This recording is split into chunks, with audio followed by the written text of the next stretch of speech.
frekuensi. Jadi kenyataannya sebenarnya sudah banyak diskusi, sudah banyak summit itu, infrastruktur summit, tapi kenyataannya juga nggak terbangun-bangun. Jadi implementasi. Jadi kayaknya sepertinya memang kendalanya itu diimplementasi. Saya kira itu aja. Barangkali jalan keluar yang utama bagaimana harus mengimplementasikan apa-apa yang sudah dikonsepkan, apa-apa yang sudah direncanakan itu menjadi real. Dan satu kelemahan memang kalau dari BEM tadi membandingkan masyarakat luar negeri, ya terus terang aja masyarakat kita itu memang pemalas. Pemalas dalam arti mau jalan dikit aja nggak mau gitu. Kalaupun dibangun mass rapid transport, pasti ada kendaraan-kendaraan kecil yang menjemput sampai ke rumahnya. Ya itulah. Nah kalau di luar negeri nggak ada yang namanya ojek, namanya angkot, nggak ada. Mereka harus jalan menuju ke stasiun di mana mass rapid transport itu ada. Mau dingin, mau panas, harus berjalan. Itulah sebenarnya kuncinya itu. Jadi pertama memang masyarakat kita agak pemalas untuk mau jalan kaki. Yang kedua implementasi apa yang sudah direncanakan, apa yang sudah dianalisis mengenai mass rapid transport itu memang realisasinya sangat-sangat kecil. Terima kasih. Baik, terima kasih. Ya, berikutnya yang keempat terakhir untuk sesi yang pertama ini. Silakan. Terima kasih Pak. Saya Joko Pak dari mahasiswa UI.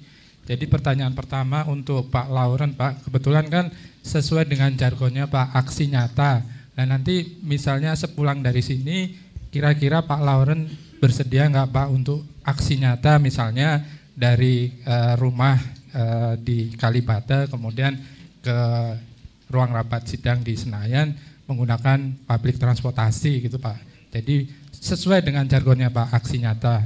Jadi nanti kita tunggu aksi nyata dari Pak Lauren. Kemudian pertanyaan yang kedua untuk Prof. Sutanto. Yang pertama terkait dengan apa yang disampaikan oleh Bapak Wakil Pak Ahok terkait dengan pembatasan subsidi BBM di Jakarta. Dalam perspektif Pak Prof. Sutanto, kira-kira apa yang sudah dipikirkan gitu, karena biasanya sih kalau kemudian memang itu menjadi terrealisasi, kemudian saving dari anggarannya tidak otomatis akan terkompensasi ke DKI gitu Pak. Nah apakah ini juga sudah dipikirkan, karena takutnya apa yang diharapkan kemudian dengan apa yang nantinya terrealisasi itu tidak terjadi gitu. Karena jangan sampai ide yang sebetulnya sangat menarik ini kemudian menjadi bola liar. Kemudian yang kedua untuk Prof. Sutanto juga terkait dengan motor tadi Prof. Jadi saya sangat setuju kenapa kita milih motor, karena memang kondisi dari angkutan umum itu selain rumit juga tidak terkoneksi, kemudian sangat melelahkan. Yang berikutnya adalah penuh dengan ketidakpastian. Jadi misalnya di tengah jalan itu ada stuck, apakah itu kerusuhan ataupun ada bencana, kita sudah pasti 100% tidak akan bisa nyampe ke tempat tujuan. Nah kondisi ini kemudian menjadi menarik ketika connectivity ini beberapa daerah sekarang sepertinya justru mau berpikir sendiri-sendiri. Contoh kasus Depok, Prof. Gimana ini ngatasinya? Gitu, Prof. Terima kasih, Prof. Baik, terima kasih Mas Joko. Kita berikan aplaus untuk Mas Joko. Saya ingin memberikan kesempatan, saya kira dari tengah nih, dengan Prof. Sutanto terlebih dahulu untuk memberikan respon. Silakan Prof. Baik, terima kasih. Jadi mungkin dari yang terakhir, siapa Joko ya? Mengenai kebijakan subsidi BBM, sebetulnya itu wacana sudah lama gitu ya, dan itu muncul karena kefrustasian kami sebetulnya. Bagaimana menyelesaikan kemacetan yang kita duga bahwa memang kebanyakan pengguna daripada jalan tadi adalah kendaraan pribadi. Saya kira wacananya baik, tapi memang yang harus diperhitungkan bahwa ada urusan otonomi daerah, ya, ada kebijakan subsidi yang mungkin juga sifatnya nasional karena ini terkait dengan energi. Dan bahkan yang lebih kompleks lagi barangkali nanti harus kita pikirkan implementasinya. Karena kontrol terhadap penggunaan BBM yang tidak tersubsidi tadi itu hanya di Jakarta. Bagaimana dengan Bodetabek?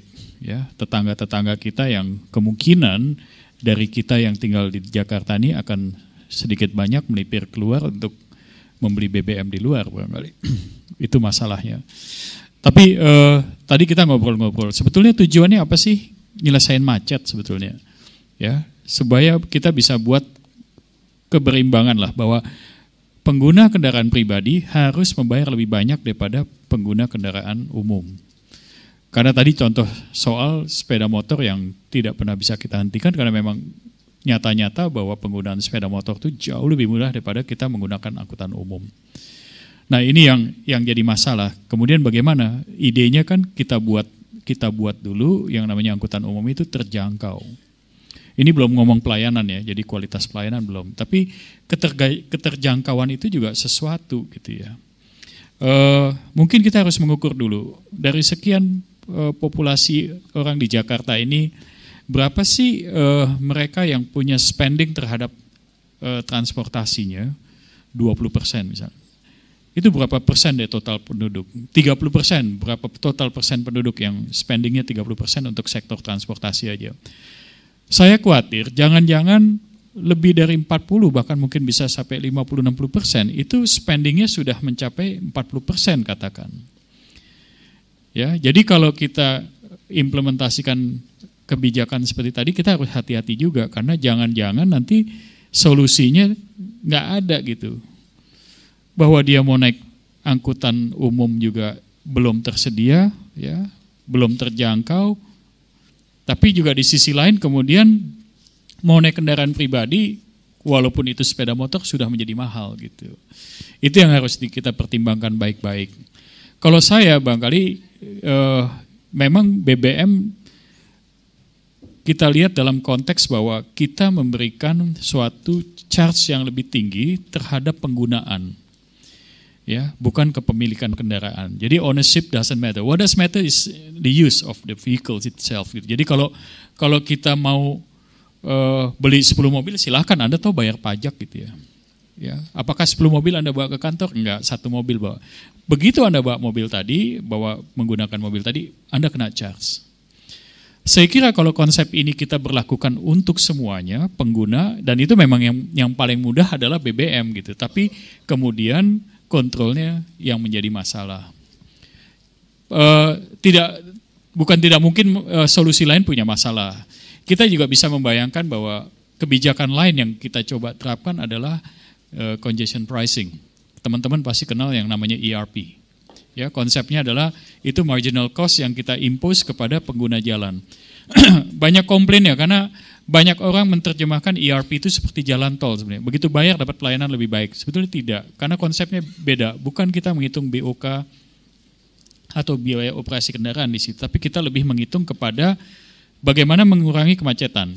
Jadi marginal cost. Kalau Anda ada di suatu jalan, di mana di situ sudah ada jalan dengan kendaraan dengan kecepatan katakan X, masuk kecepatan kendaraan yang lain X minus gitu.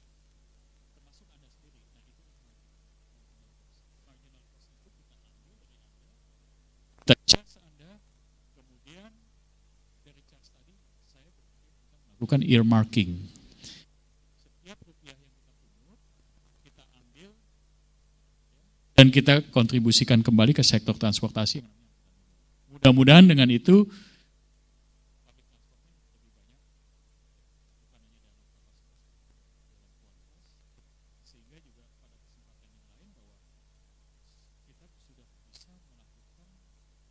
dan ya, kita melarang orang menggunakan kendaraan pribadi yang tadi yang jadi masalah, sepeda motor. Intinya apa? Di sini saya ingin mengatakan bahwa kita harus mampu memberikan alternatif. Jangan membunuh perjalanan, karena perjalanan sendiri sebetulnya tidak penting gitu. Yang penting bahwa bagaimana saya bisa pergi ke tempat kerja saya bisa melakukan aktivitas sosioekonomi. Tapi kalau perjalanannya kita putus, artinya kita bunuh aktivitas ekonomi tadi, ya, sosioekonomi tadi. Saya hanya membayangkan kalau kita semua bisa kerja di rumah dimanapun Anda mau dengan basis kita menggunakan IT.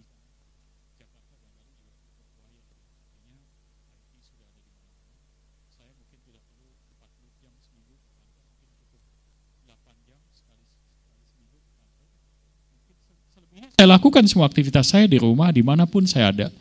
Karena yang kita butuhkan data dan informasi yang kita bisa transportasikan lewat email dan lain sebagainya. Nah, ini saya kira harus kita coba, kita approach itu semua karena tidak ada, ini mohon maaf kalau saya mengatakan Jakarta ya dengan kalau di istilah traffic itu udah kondisinya saturated.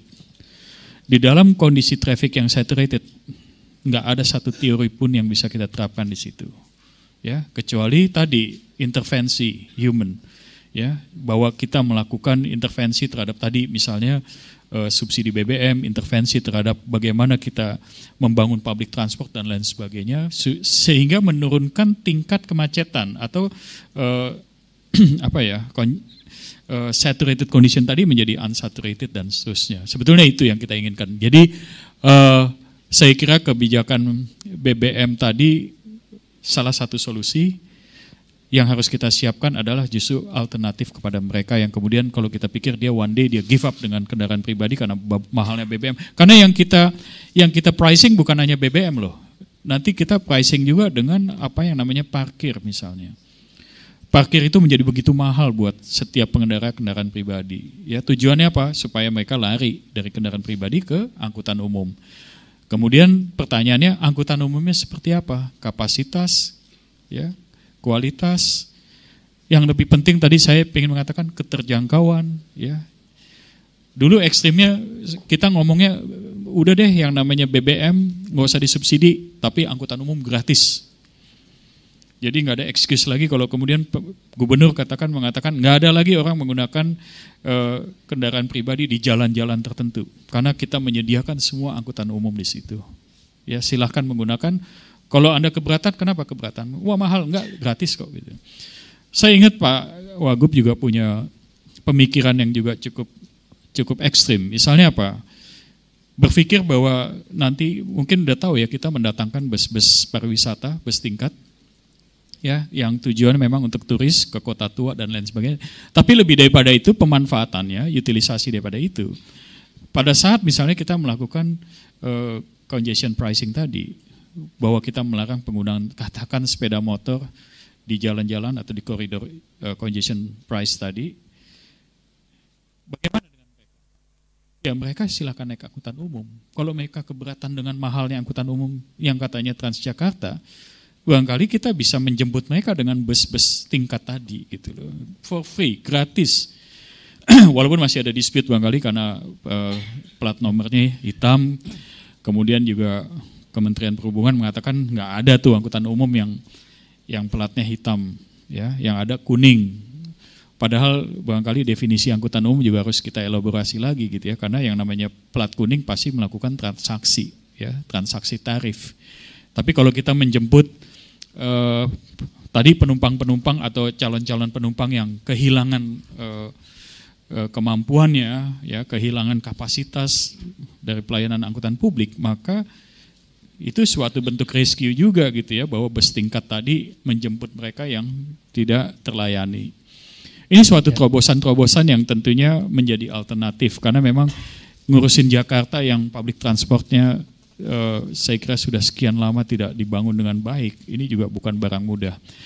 Contoh kecil MRT yang sekarang kita mulai konstruksinya, itu sebetulnya pembicaraan sudah kita lakukan sejak penelitian, kajian, semua sudah kita lakukan sejak tahun 1984.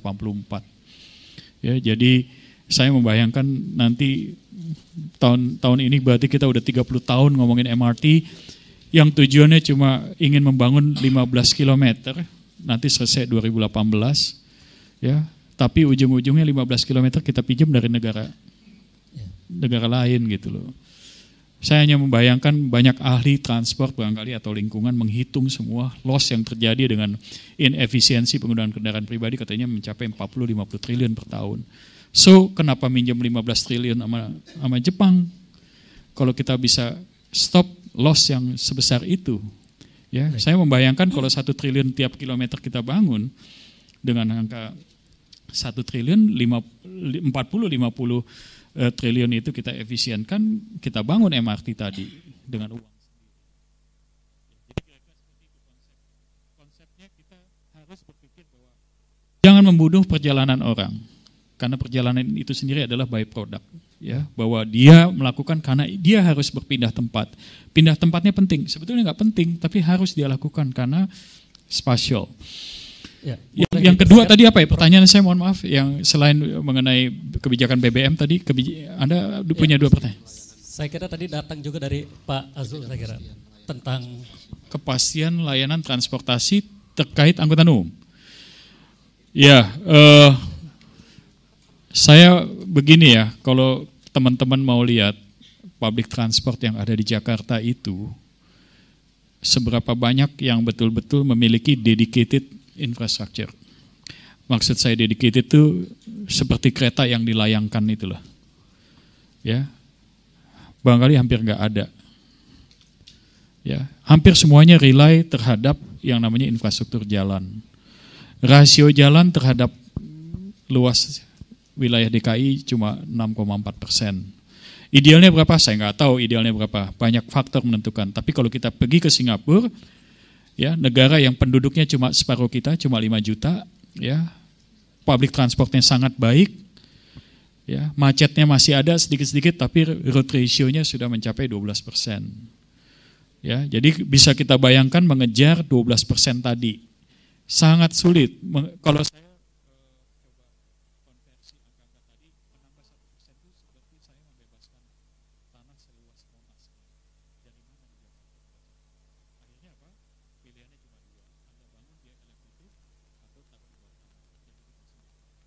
jadi memang angkutan tadi memang harus kita buat secara kolektif, tapi memang juga harus dedicated.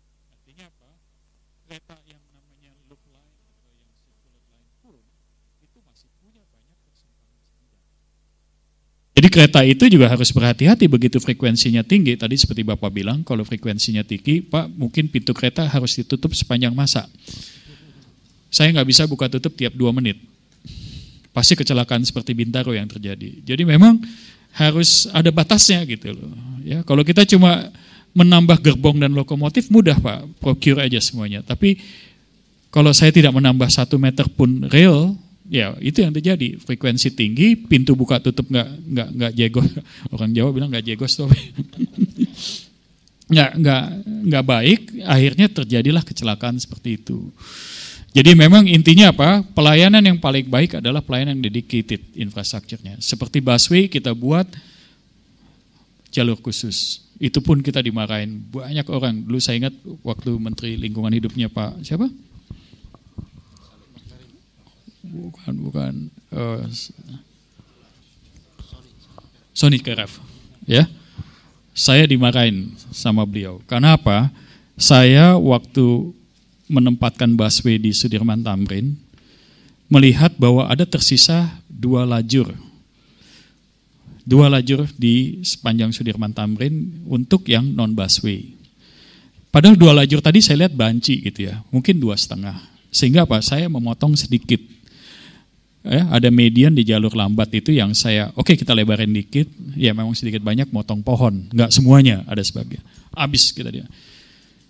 Kita mau berdebat seperti apa? Saya mengatakan, Pak Sony tahu nggak berapa besar hal yang bisa kita hitung? Kalau saya tidak menambah lajur, kemacetan tinggi, emisi tetap tinggi. Baik. Kalau saya tetap biarkan pohon ada di situ, seberapa besar dia bisa mengurangi emisi? Baik, boleh dipersingkat, ya. Prof. Sutanto? Oke, jadi seperti itu. Nah, busway yang ada, saya kira yang paling baik infrastrukturnya sejauh mungkin dia bisa kita katakan steril itu hanya ada di Blok M Konta, koridor 1. 11 koridor yang lain tidak ada satu pun yang bisa kita sterilkan. Blok M Kota pun kita lihat di tiap persimpangan ada, artinya dia tidak steril. Sehingga ya itu pelayanan. Jadi mohon maaf kalau kemudian serta-merta kita berpikir bahwa DKI menambah jumlah bus tadi. Saya khawatir bus tadi juga cuma diem di jalan karena apa? Tidak steril, ya, motor masuk di situ dan lain sebagainya. Jadi tujuan kita mensterilkan itu dan luar biasa capeknya kita mensterilkan itu. Ya, kita digebukin deh, bukan hanya orang naik mobil tapi sepeda motor dan lain sebagainya. Ini sulitnya gitu. Jadi Bapak kalau bilang bahwa kita harus nggak terlalu manja, jalan 200-300 meter aja nggak mau, bukan itu aja Pak. Di kita ini sekali Anda ada di atas mobil, di atas motor, Anda pikir jalan ini punya Anda. Nggak peduli lagi. Nah ini yang saya kira Jangan selalu kita berpikir bahwa pemerintah harus do something, kita sendiri nggak do something gitu ya. Bahwa kita harus tertib, itu bagian dari aturan main kita menggunakan public domain tadi. Tapi kalau kita nggak mau tertib, mana ada motor mau antri Pak? Nggak ada Pak, selalu dia maju ke persimpangan, dia bikin interlocking. Kalau saya bilang sekarang barangkali 70%, 60% kemacetan jalan bukan roda 4 Pak, roda 2. Akibat apa? Tidak tertib. Musim hujan paling enak nih Pak ngelihatnya, contoh paling konkret, begitu hujan Anda lihat di underpass, nongkrong tuh motor, nggak peduli makan 2 lajur, bapak tendangnya juga ini nenek moyang kita yang punya apa gimana gitu. Jadi bayangkan kemacetan yang muncul di situ akibat orang tidak mau kehujanan gitu loh. Masa saya mau sih bilang beli mobil dong Pak gitu kan, nggak bisa juga gitu ya. Nah, ini kembali lagi kepada kita gitu. Jadi mohon maaf ini banyak sekali ya yang terkait. Baik, unsurnya bukan hanya kita membangun infrastruktur, tapi ketertiban kita melakukan perjalanan itu sendiri adalah sesuatu. Terima kasih. Baik, Prof. Sutanto. Dan di tengah kita juga kita sambut kehadiran Profesor Danang Parigesit. Kami persilakan, Prof.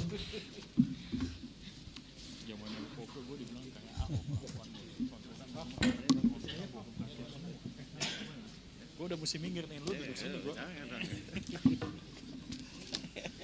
Kan ngomongin transportasi. Bapak Ibu sekalian, belum semua pertanyaan terjawab, tapi saya ingin mohon izin untuk memberikan Prof. Danang kesempatan untuk mempresentasikan bahannya terlebih dahulu. Prof, waktu Prof. Danang hanya 10 menit, tidak boleh lebih. Silakan Prof. Terima kasih Mas moderator, Ibu Bapak sekalian, selamat pagi, Assalamualaikum warahmatullahi wabarakatuh. Di sini ada senior-senior saya, ada teman-teman saya, kolega-kolega saya yang barangkali punya perspektif yang jauh lebih komprehensif dari saya, dan untuk itu saya mungkin hanya menyampaikan waktu 5 menit saja, merespon apa yang menjadi topik kita hari ini. Ada presentasi yang panjang, tapi ada juga statement yang sedikit, dan saya mungkin akan menyampaikan statement yang sedikit supaya kita bisa menstimulasi diskusi kita hari ini. Topik yang muncul pada hari ini adalah masalah dampak kenaikan pembangunan transportasi massal pasca kenaikan BBM. Nah, saya di MTI itu melakukan assessment ya mengenai apa yang terjadi sebelum dan sesudah kenaikan BBM. Barangkali referensinya pada bulan Juni ini Pak Iva ya Pak ya. Kenaikan BBM pada bulan Juni. Hasilnya sebenarnya bukan sangat mengejutkan, tetapi sudah bisa diprediksi karena ada beberapa hal yang ingin saya sampaikan. Mungkin nanti kajian lengkapnya bisa kita share. Tapi kalau kita melihat fenomena baik di Jakarta maupun di kota-kota, kalau saya ditanya straightforward ya, apakah ada dampaknya kenaikan BBM terhadap penggunaan angkutan umum? Jawabannya tidak. Ya, jawabannya tidak. Jawaban sederhana tidak. Ya, tidak itu cuman untuk sampai ke sana itu panjang sekali sebenarnya, karena kita bicara BBM kaitannya adalah dengan penggunaan kendaraan pribadi. Ya, kendaraan pribadi kita harus bicara bagaimana respon dari kenaikan harga BBM terhadap 2 hal pokok. Yang pertama adalah perubahan perilaku masyarakat untuk memiliki sepeda motor dan mobil. Dan yang kedua, bagaimana dampaknya terhadap penggunaannya. Kemudian di sisi lain, bagaimana situasi di sisi sektor angkutan umumnya. Karena bagaimanapun juga kalau kita ada perubahan perilaku di satu sektor, di sektor angkutan umum, sektor lain itu pasti akan terkena dampaknya. Oke, nggak usah Pak, saya cerita aja. Nah, saya ingin menyampaikan faktanya begini. Kenaikan harga BBM kemarin itu pada batas margin perubahan perilaku. Ini kan sekitar 33 Pak ya, Pak Iva ya, 33%.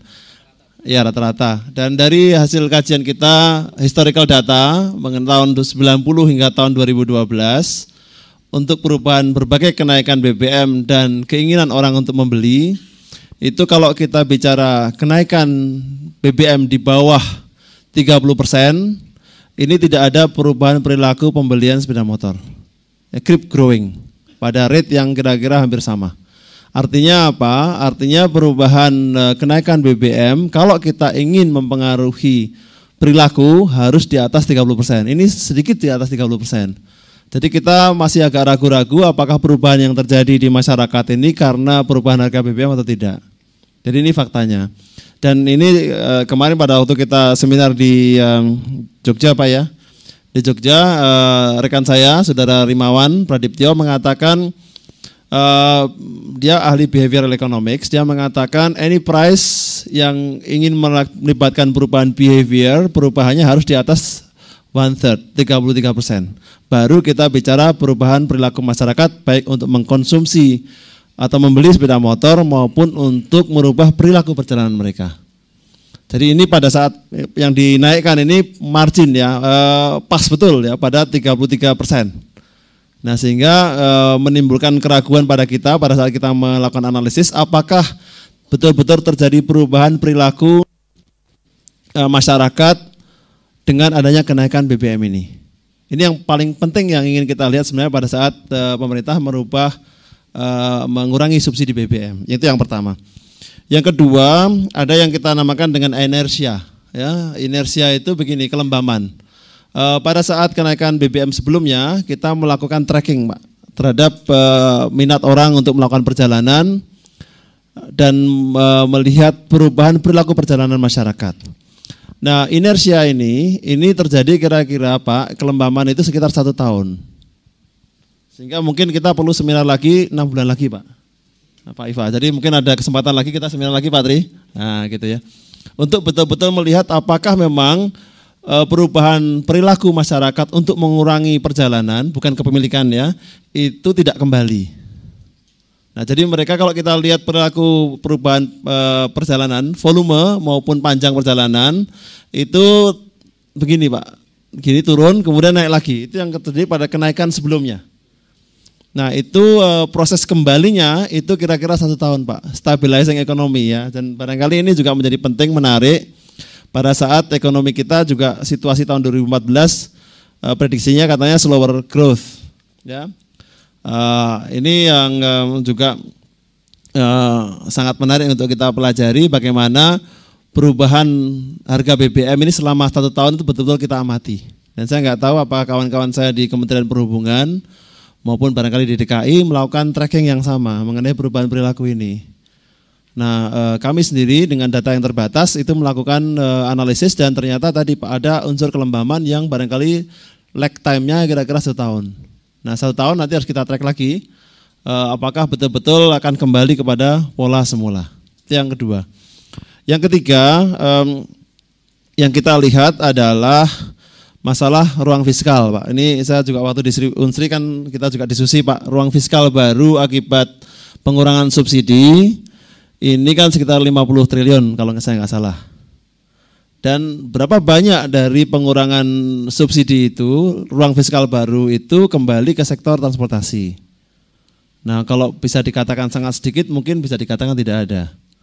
Nah oleh karena itu memang saya kira kalau kita bicara kenaikan BBM dan tersedia di ruang fiskal baru, dampak yang paling penting sebenarnya dari government policy untuk mengalokasikan kemana sebenarnya uang 50 triliun itu. Kita tahu sebagian lari ke BLSM. Yang juga mungkin baru tahun ini Pak ya mungkin ya. Kalau tahun kemarin kan ada proses pengadaan yang kalau kita lihat di Kementerian PU misalnya itu tidak terlaksana dengan baik karena ada persyaratan-persyaratan administratif yang harus dilakukan. Tapi 50 triliun bukan uang yang sedikit.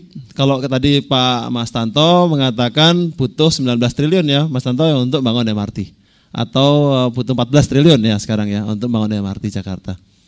Jadi kalau kita mau menyelesaikan MRT Jakarta, mungkin ruang fiskal baru itu bisa kita realokasi. Tapi saya kira ini memang ada soal-soal yang barangkali syarat-syarat dengan perspektif politik. Mungkin Pak Roland bisa menjawab lebih banyak ya, kenapa ruang fiskal baru itu kemudian tidak kembali ke sektor transportasi. Karena pada dasarnya BBM itu juga selain dia mempengaruhi spending secara langsung masyarakat, tetapi dia juga mempengaruhi mobilitas masyarakat.